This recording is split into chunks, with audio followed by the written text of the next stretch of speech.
우리 오늘 주신 하나님의 말씀은 사도행전 11장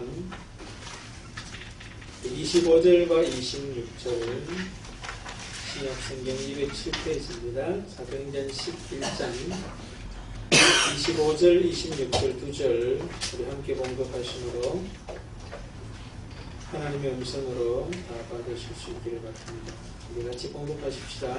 바나바가 사울을 찾으러 다소에 가서 만나매 안디옥에 데리고 와서 그리 교회에 유명한 나무에 있어 허리를 가르쳤고 제자들이 안디옥에서 비로소 그리스도이다 일컬음을 받게 되었더라. 아멘. 한주간 잘 지내셨어요? 네. 우리 교회 행복한 가족교회는 과연 하나님 나라 백성 공동체인가 하는 그런 말씀을 가지고 우리 자신을 또 우리 공동체를 점검하고 있습니다. 지난 주간 일주일에는 하나님의 부르심에 응답하는 공동체였습니다. 성령께서 안디옥 교회를 부르죠, 그죠? 바나바와 사울을 따로 세우라 하는 그런 부르심이 있었습니다. 그래서 안디옥 교회가 금식과 기도를 하면서 이 말씀이 정말로 하나님의 부르심이구나 하는 그 믿음 때문에 그들을 따로 세워서 선교사로 파송하게 되는 그런 역사를 우리가 보게 되었습니다. 그 부르심에 응답할 수 있었던 것이 대표적인 그 모습이 뭡니까? 예배와 기도였다는 걸 우리가 알 수가 있어요. 예배하고 기도할 금식할 때 하나님의 음성을, 성령의 음성을 듣게 되었고, 그 음성을 듣고 정말 이 말씀에 이제 순종하는 데 있어서 금식하고 기도할 때 순종함으로 부르심에 응답할 수 있었다 하는 거거든요. 그래서 우리 교회도 부르심에 응답하는 그런 대표적인 어떤 핵심이 예배와 중보다라고 하는 것이 안디옥 교회에서 그대로 나타나고 있고, 그 안디옥 교회의 모습을 우리도 예배와 중보를 통하여서 하나님의 부르심이 들려지고 또 응답하는데 제대로 응답하기 위해서 예배 생활과 기도 생활이 굉장히 중요하다 그런 말씀을 드렸어요. 그로 말미암아 결국 주어지는 게 뭡니까? 하나님의 은혜요. 그 은혜를 또 살게 될 뿐만 아니라 은혜를 알게 된다는 거예요. 은혜를 사는 것보다 더 중요한 것이 은혜를 알고 사는 것이라고 했어요. 아무리 은혜를 살면서도 은혜인 줄 모르면 그것은 은혜가 아닌 거예요. 그러나 은혜를 알고 살면 모든 것이 은혜 아닌 게 아무것도 없는 거예요. 그러니까 그만큼 복된 인생을, 복된 공동체의 삶을 살아낼 수 있더라 하는 것을 우리가 볼 수 있습니다. 오늘 또 안디옥 교회는 하나님의 세우심에 참여하는 공동체였다라고 하는 것을 확인하면서 우리도 하나님의 세우심에 참여할 때 정말로 그 참여하는 자가 누리는 그 은혜, 또 은혜를 알게 됨, 그 다음에 더 나아가 전하게 되는 그 복됨을 우리가 살게 된다라고 하는 겁니다. 더 나아가 다른 사람도 살게 도울 수 있는 그 은혜를 우리가 누리게 된다, 그렇게 볼 수 있죠. 그래서 오늘 우리 안디옥 교회의 모습에서도 하나님의 세우심에 참여하고 있는 그런 공동체다라고 하는 것을 확인하는 대표적인 구절이 오늘 본문인 것 같아요.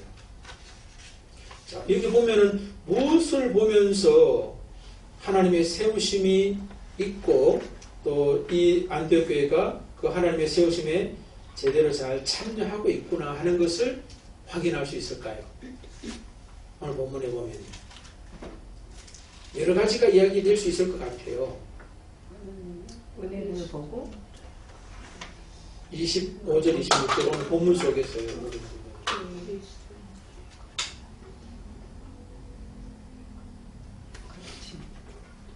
그렇죠. 가르침이 있죠. 그죠? 가르친다라고 하는 말은 세운다라고 하는 말과 동일한 언어다. 그렇게 볼 수 있죠.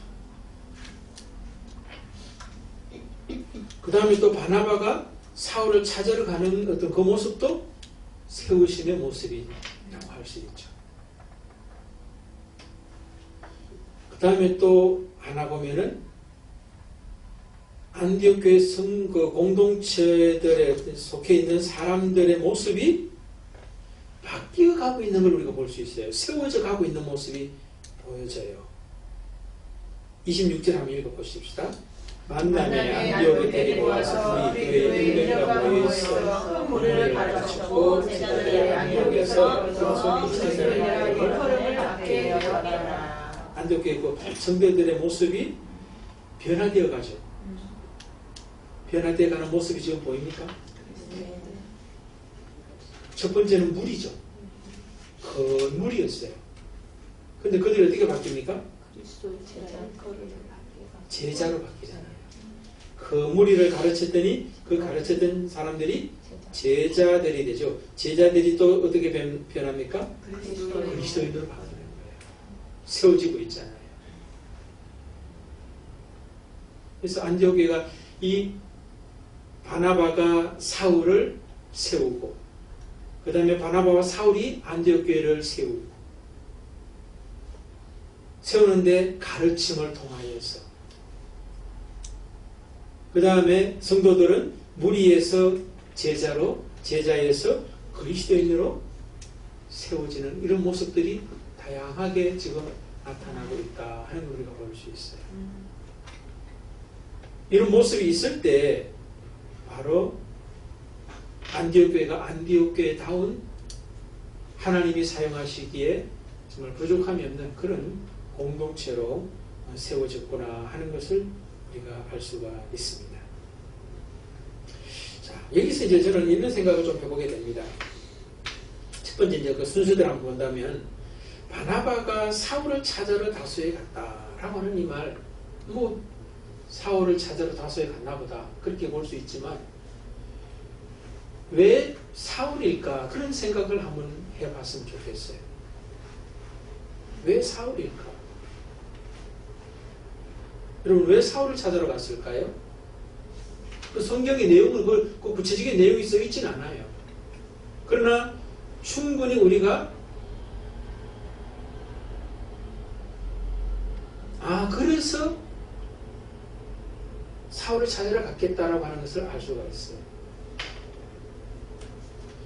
바나바가 사울을 찾아와서 이제 무리를 제자를 그리스도인으로 세웠죠. 그죠? 가르침을 통하여. 그 가르침의 내용이 무엇이었을까? 여러분 뭘 것 같아요? 뭘 가르쳤을 것 같아요? 그리스도를 가르쳤을 거라고 충분히 짐작해 볼 수가 있어요. 그 안디옥 교회 성도들이 내가 그리스도인이야 라고 하는 것이 아니라 다른 사람들이 저 사람들은 그리스도인이라고 하는 이름을 붙여주잖아요. 그러니까 바나바와 사울이 가르친 가르침의 내용은 그리스도를 가르쳤다라고 하는 것을 분명히 알 수가 있다는 거예요. 동의되죠? 그죠? 그리스도를 가르친 거예요. 그럼 그리스도 말고 다른 것을 가르칠 수도 있나? 어떻게 생각하십니까? 교회에서 가르쳐야 될 것은 그리스도예요. 그리스도는 다른 말로 하면 조금 더 확장하면 삼위일체 하나님이에요. 저는 생각할 때 우리가 그리스도교, 기독교 이렇게 하는데 그리스도 중심이죠.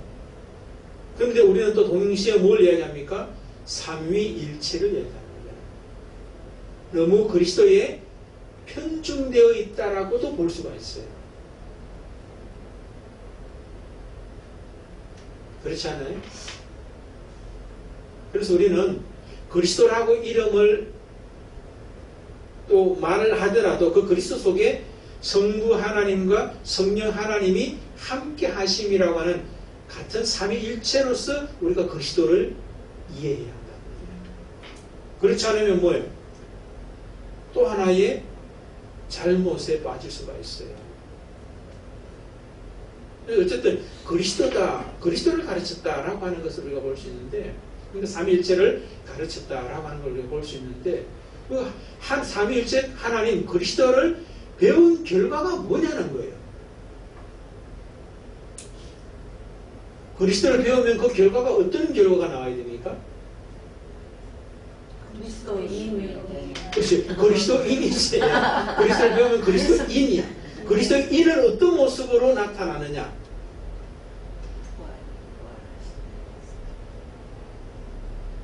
앞에 있는 말씀을 연결시킨다면 저는 은혜라고 하는 말을 말씀드리고 싶어요. 그리스도를 배우면 그리스도가 누구인지를 아는 것 중요합니다.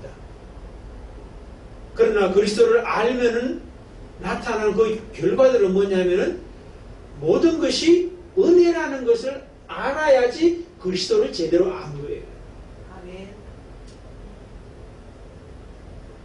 그리스도가 하신 일이 뭐예요? 성부 하나님이 성자 예수 그리스도께서 성령 하나님께서 하신 일이 뭐예요?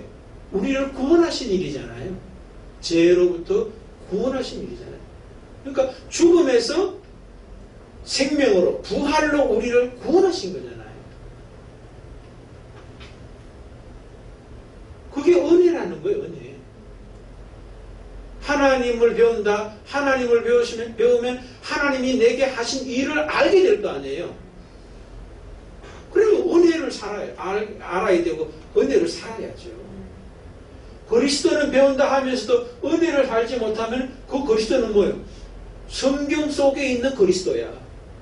죽은 그리스도야. 죽은 그리스도. 교리적인 배움이고 가르침이라는 거예요. 그림의 떡이라는 거예요. 그림의 떡. 실제 떡을 먹어야 되는데 그림의 떡을 가지고 있는 거하고 똑같다는 거예요. 안디옥 교회에 하나님의 은혜가 있었고 하나님의 은혜를 또 바나바가 보게 되잖아요. 그러니까 많은 사람들이 저 사람은 그리스도인이다라고 하는 이 이야기를 할 때 이 밖에 있는 안디옥 교회 밖에 있는 사람들이 그리스도에 미쳤기 때문에 저 사람을 그리스도인이라고 말하는 게 아니라 그리스도 때문에 은혜를 살고 있었기 때문에 이 사람들이 그리스도인이라고 불렀다는 거예요. 그렇지 않을까요? 교회 다닌다고 그리스도인이 아니에요. 은혜를 사는 사람만이 그리스도인이다. 그리스도라고 하는 말 자체가 뭐예요? 기름을 붓다라고 하는 뜻이잖아요. 기름 부음을 받은 자 이런 뜻인데 구약 성경에 보면 왕이나 제사장이나 선지자가 기름을 부음 받았던 대표적인 사람들이잖아요. 이 세 사람들을 하나로 묶으면 주예요. 주. 로드, 더 로드. 그러니까 그리스도를 배우면 나의 주님이 누군가를 명확하게 알게 되기 때문에 모든 삶의 주 되신 그리스도 하나님께서 내 삶을 통치하고 있다는 걸 아는 자예요. 그러니까 모든 것이 뭐예요? 은혜가 되는 거예요. 아, 그리스도가 나의 주님이시여. 그거 어쨌단 말이에요? 그걸로 끝이지 그러면. 근데 그 그리스도가 나의 주님이신데 내 주님이 내 삶에 지금도 통치하고 계신다라고 하는 것이 내 삶 속에 적용이 돼야 될 거 아니에요. 그러면 모든 것이 은혜 아닌 게 없잖아요. 나보다 나를 더 잘 아시는 그 주님께서 내 삶을 그리스도인의 삶으로 세워가시잖아요. 무리였던 나를 제자인 나를 그리스도인 나로 세워가시는 도상에서 주께서 하시는 모든 일이 내 삶 속에 현재에 펼쳐지고 있는 모습이잖아요. 무리였던 나에게 제자로 세우시기 위해서 제자로 세워지는데 필요한 삶의 모든 현재 만남이나 사건이나 내 속에서 일어나는 여러 가지 생각들과 감정들과 이런 다양한 어떤 모습들이 지금 진행되고 있는 거예요. 제자가 그리스도인이 되는데도 마찬가지예요. 그러니까 여러분들 지난주에도 말씀드렸잖아요. 성령께서 이 안디옥 교회에게 무리했던 제자 사람들에게 제자로 더 나아가서 이제 그리스도인이 되어서 역할을 이야기하는 장면이었잖아요. 근데 안디옥 교회 요청하는 게 뭐라고 그랬어요? 전부 다 내놓으라고 하는 거예요. 전부 다 내놓으라는 게 결국 뭐냐면 나의 소유도 다 주님의 것이다라고 하는 것을 인정하라는 것이고 나 자신조차도 주님의 소유된 자라고 하는 것을 인정하는 것이 다 내놓으라는 말씀이에요. 바나바와 사울을 따로 세우라는 말이 그 말이라는 거예요. 오늘 우리에게 한다면 너의 모든 건 내 것이고 너도 내 거야 라고 하는 말씀을 하나님이 하신다는 거예요. 그것을 네가 인정할 수 있느냐, 그것을 네 삶 속에 살아낼 수 있느냐라고 말씀하는 게 바나바와 사울을 따로 세우라는 말과 똑같다는 거예요. 그러니까 우리는 매일 매 순간 앞으로 살아가면서 내 것을 하나님 앞에 내어놓는 어떤 그런 시간들이에요. 나를 하나님 앞에 내어놓는 시간이 우리의 일생의 과정이에요.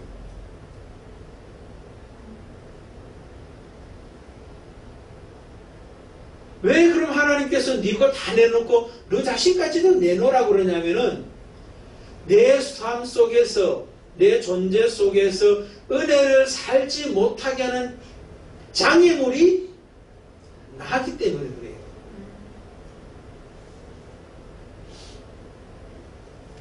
우리는 내가 살면은 내 것으로 살면 은혜를 살 수 있다고 생각해요. 기쁘게 행복하게 살 수 있다고 생각해요. 근데 아니에요. 여러분 지금까지 뭐 몇십 년 살아오시면서 아마 대부분이 나 중심으로 살아왔을 거예요. 소유도 내 것이라 생각하면서 살아왔을 거고. 행복했냐고 제가 여러분에게 질문 드리고 싶어요. 아, 참 감사하구나, 은혜구나 고백할 수 있습니까?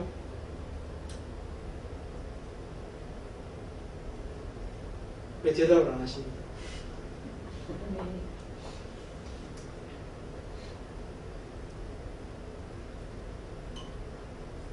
내가 하나님의 것이다, 내 소유 모든 것도 다 하나님의 것이다 라고 하는 것이 인정되는 만큼 행복했어요. 아멘. 그렇지 않으면 우리는 늘 불행 속에서 허덕이면서 살아가요. 오늘 안디옥교회도 보면 세 종류의 사람이 있었다는 이야기가 나오잖아요. 무리가 있었고 제자가 있었고 그리스도인이 있었는데, 무리는 어떤 사람이냐, 내 인생의 주인이 나인 사람들이 무리라고 할 수 있어요. 소유도 내 것이다라고 생각하며 살아가는 사람들이 무리였던 사람들이, 제자는 절반쯤 됐던 것 같아요. 50대 50은 된 것 같다는 겁니다. 내 거야 라고 하는 사람과 아니야 그래도 하나님 거지 라고 하면서 이것이 혼돈 속에서 살아가고 있는 사람들이 제자의 모습이었다, 그렇게도 볼 수 있고, 그 다음에 그리스도인이 됐다는 말은 모든 것이 하나님의 것이야, 하나님의 은혜야 라고 하는 고백을 할 수 있는 사람들이 그리스도인이다. 저는 그렇게 해석을 하고 싶어요. 그래서 우리들도 무리에서 제자로, 제자에서 그리스도인으로 우리가 자라가야 된다, 세워져 가야 된다 하는 그런 하나님의 말씀을 우리가 듣고 또 참여해야 된다. 그럴 때 우리는 뭐예요? 무리였던 사람이 제자로, 제자였던 사람이 그리스도인으로 세워져 가는 거예요. 이렇게 세워져 가는 만큼 우리는 하나님의 은혜를 살 수 있고 알게 돼 있고 누리고 전하게 살게 된다라고 하는 거죠. 우리가 인정할 수밖에 없을 것 같아요. 그게 하나님의 말씀입니다.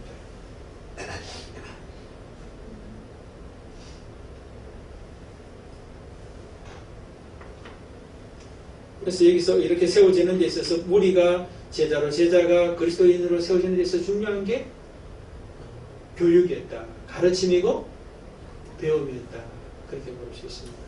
가르치고 배우는 데 있어서는 지도자 바나바와 사울과 같은 사람들의 가르침이 있었고 성도들의 배움이 있었다라고 하는 우리가 볼 수 있고, 그 다음에 또 이 가운데 또 뭡니까? 무리와 제자와 그리스도인들 서로 사이에서도 뭡니까? 교제하면서 한 공동체 안에 있으면서 서로가 서로를 가르치고 배울 수도 있겠죠. 그래서 우리도 하나님이 세우심에 참여하는 공동체의 중요한 게 뭐냐면은 교육과 친교라고 하는 거예요. 교제라고 하는 거예요. 이것들을 통해서 우리가 무리에서 제자로 그리스도인으로 세워주는데 굉장히 중요한 역할들이고 통로들이다. 이렇게 우리가 볼 수가 있는 거죠. 여러분들은 어때요? 또 우리 공동체는 어떤 것 같습니까?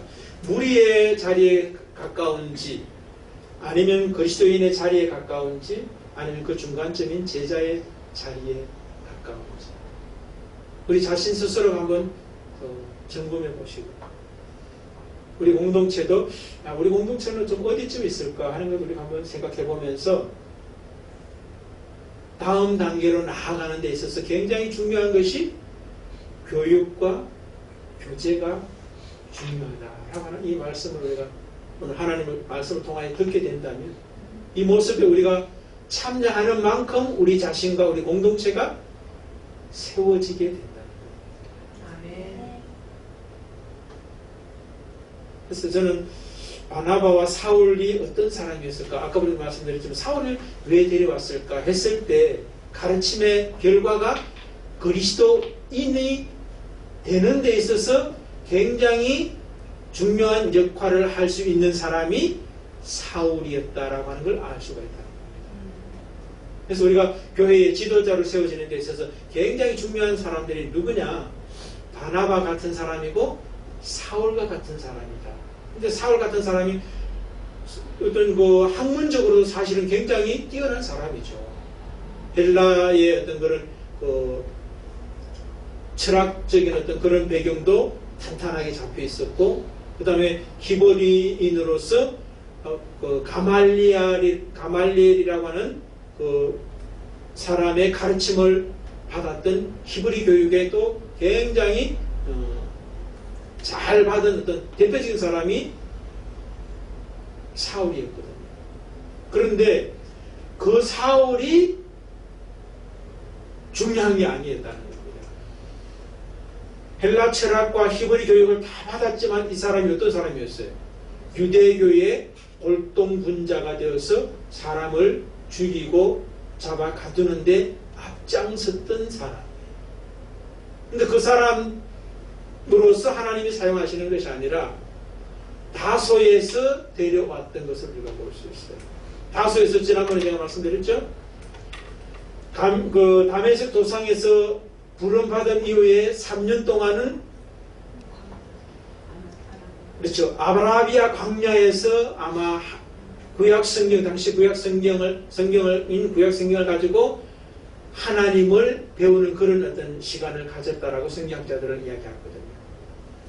그럼에도 불구하고 하나님이 그를 사용하지 않아요. 다소의 집에 와가지고 10년 동안 사용받지 못하고 있어요. 근데 그 시간 동안에 어떤 모습이 있었을까? 저는 오늘 바나바가 사울을 데리러 가서 그를 데려왔던 모습과 그 다음에 사울을 데려와서 함께 가르침을 통해서 열매로 나타났던 안디옥교회 성도들의 모습이 그리스도인 되는데, 무리가 제자가 되고 제자가 그리스도인 되는데 중요한 역할을 했던 가르침의 대표가 바로 바나바와 사울이었잖아요. 그러니까 사울이 다소에서 10년간에 있었던 그 모습은 뭐냐면은 자기가 먼저 그리스도인이 되었던 시간이 10년이라는 거예요. 하나님의 말씀을 안다고 그리스도인이 되는 게 아니에요. 여러분, 바리새인과 서기관들 얼마나 하나님의 말씀을 잘 알아요. 근데 그 사람들이 은혜를 아는 사람이 아니거든. 하나님을 제대로 알면 반드시 은혜를 알게 돼 있어요. 하나님이 어떤 분이다 뭐 지식을 말하는 게 아니라 성경을 다 암송한다고 해도 은혜를 모르면 그 사람은 하나님을 모르는 거예요. 그래서 어떤 사람이 신앙이 잘 자란 사람이냐? 은혜를 아는 만큼 잘 자란 거예요. 아, 저 사람 참 믿음이 좋아. 참 신앙이 성숙된 분이야. 라고 하는 건 뭐냐면은 은혜를 말하는 사람이에요. 더 나아가서 은혜를 사는 사람이 정말로 신앙이 좋은 사람이라는 거예요. 은혜가 많은 사람은 결국 뭐예요? 작은 사건, 작은 매 순간순간을 다 은혜로 고백하고 살아낼 수 있는 사람이 진짜 은혜를 사는 사람이죠. 구약 성경에도 보면은 은혜를 살아낸 대표적인 사람이, 저는 많은 사람들이 있지만 떠올랐던 사람이 요셉이더라고요. 그의 삶의 어떤 그런 절정의 자리에서 형제들을 만났잖아요. 자기 원수 앞에서 어떤 모습을 가집니까? 원수들은 지금, 형들은 두려워하고 있잖아요. 그런데 그 요셉이 뭐라고 그래요? 창세기 45장, 50장에 보면은 형님들 두려워하지 마십시오. 형님들이 두려워하는 게 나를 지금 팔았던 것 때문에 두려워하시는데 형님들이 나를 판 게 아닙니다. 하나님께서 나를 먼저 보내셨다라고 많은 말을 해요.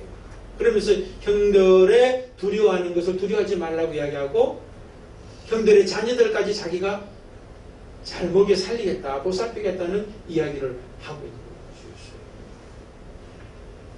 그러니까 팔았던 것도 내가 팔림을 받았다라고 하는 것이 아니라 하나님의 은혜를 고백하고 있더라고요. 그게 바로 뭐예요? 하나님의 사람이잖아요. 그거예요.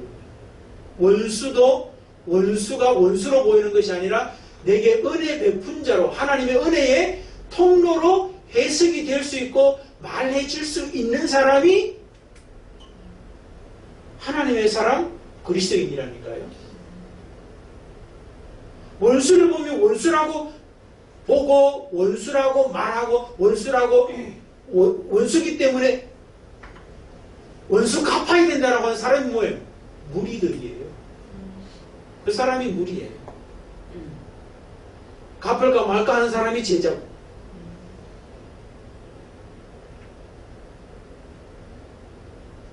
은혜였구나라고 하는 사람이 그리스도입니다.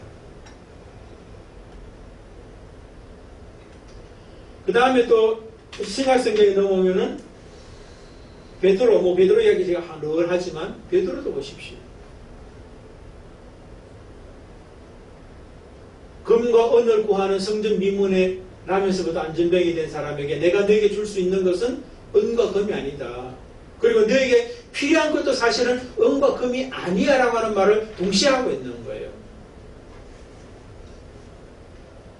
왜 베드로와 요한에게 주머니에 동전 없었겠어요?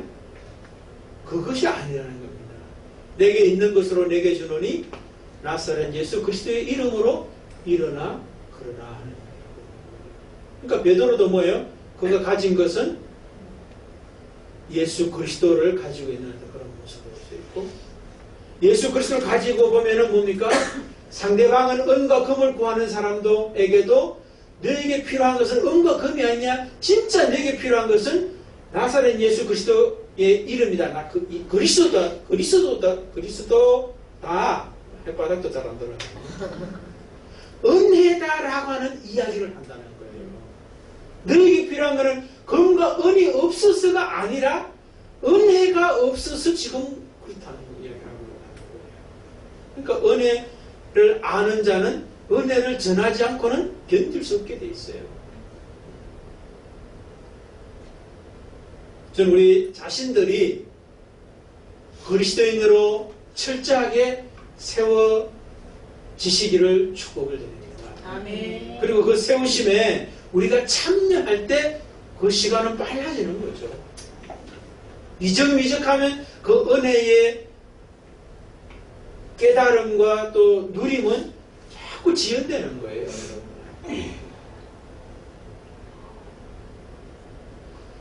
예수님의 제자들 12명은 3년의 어떤 그 모습의 어떤 그 철저한 교육이 있었고, 그 이후에 예수님 이후에 성령의 시대에서는 그들이 제자로서 살 뿐만 아니라 사도로서 그리스도를 누리며 살죠.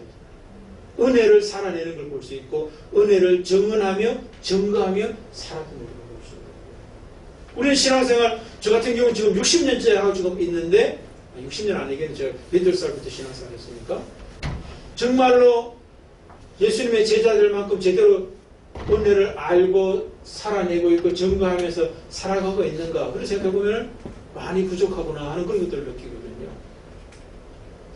여러분들은 어때요? 책망이나 나무람이 아니라 안타깝다는 거예요. 하나님이 안타까워하신다는 거예요. 무리로서 사는 삶보다 제자보다 그리스도인으로 살았을 때 이 안디옥교회 성도들도 어때요? 주변 사람들에게 여러분 다른 나라에 지금 쫓겨가가지고 사는 그 삶이 얼마나 어려웠겠어요. 타국에 가지고 소위 우리나라 말로 물설고 낯선 곳에 가가지고 문화도 다르고 아는 사람 아무도 없는 곳에 가가지고 사는 그 삶의 모습이 얼마나 힘겹겠어요. 그런데 그들의 삶 속에서 바깥의 사람들이 볼 때 은혜를 사는 거예요. 늘 막 감사의 삶을 살아내는 그 안디옥의 그 그리스도인을 보면서 야, 저 사람들이 진짜 그리스도인이구나 하는 이야기, 이름을 붙여줬다는 거 아니에요. 피라는 사람들이 본토 사람보다 더 복되게 살아. 행복하게 살아. 기쁘게 살아. 감사하게 살아. 그러니까 그들이 그런 이름을 붙여주는 거 아니겠어요? 그리스도인이란 말 자체가 그리스도인 되면은 은혜를 살고 은혜를 깨달으면서 증거하며 살아낼 수밖에 없는 것이 그리스도인이거든. 그리스도를 말하는 게 그리스도인이 아니에요.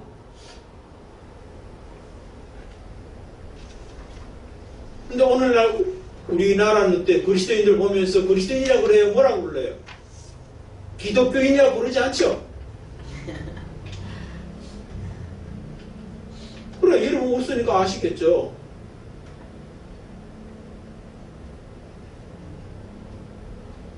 우리는 그리스도인으로 사는 게 아닌가 봐요. 사실 그 밖에 사람이 볼 때.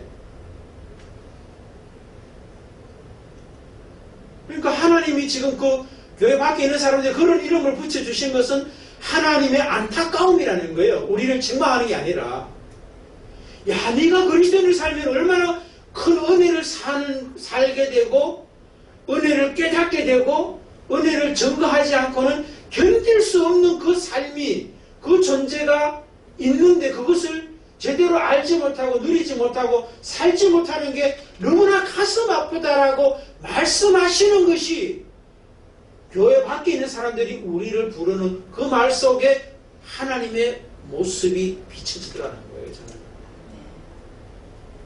남 이야기할 거 없고 바깥 이야기할 거 없고 우리 자신은 어떻고 우리 행복한 가족교회는 어떠냐라고 하는 걸 우리가 점검해야 된다는 거죠.